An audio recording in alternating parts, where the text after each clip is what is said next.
La direction de Bruxelles, tout de suite où vous vous trouvez, Alix Le Bourdon. Bonjour Alix. Expliquez-nous d'abord, Alix, comment on fait pour devenir membre de l'Union européenne?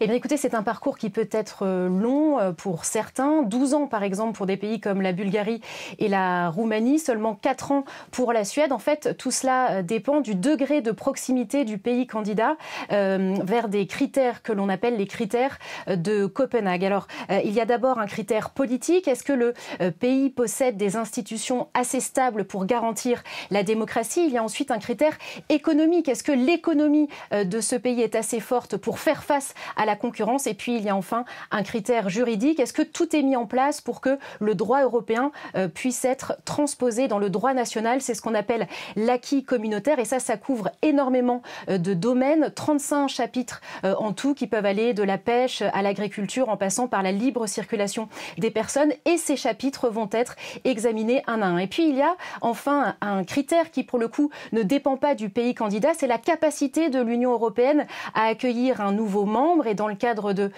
de l'Ukraine, bien sûr, c'est une question centrale. C'est un pays, vous le savez, de 40 millions d'habitants qui dispose d'un très important secteur agricole, mais qui demeure l'un des pays les plus pauvres du continent. Alors certaines capitales se demandent, en cas d'adhésion de l'Ukraine à l'Union européenne, si le pays ne pourrait pas revendiquer une grande partie des fonds de cohésion. Vous savez, ce sont ces fonds qui sont destinés au rattrapage des régions les plus pauvres de l'Union européenne. Cette candidature ukrainienne, Alix, a-t-elle des chances d'aboutir?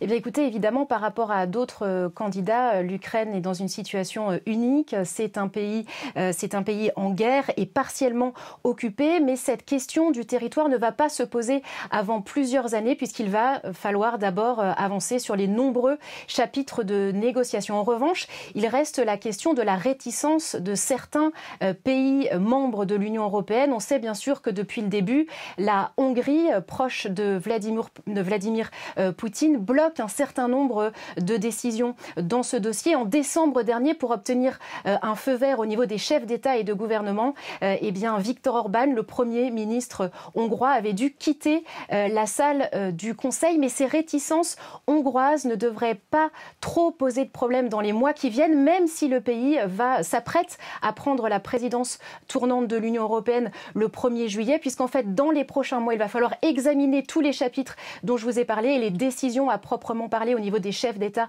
et des gouvernements ne se feront que dans plusieurs mois, donc après cette présidence tournante hongroise de l'Union européenne. Mais on peut se demander si d'autres pays européens ne vont pas devenir réticents à cette idée de l'adhésion de l'Ukraine à l'Union européenne. On sait par exemple que le nouveau gouvernement néerlandais, mené par l'extrême droite, est hostile à l'élargissement.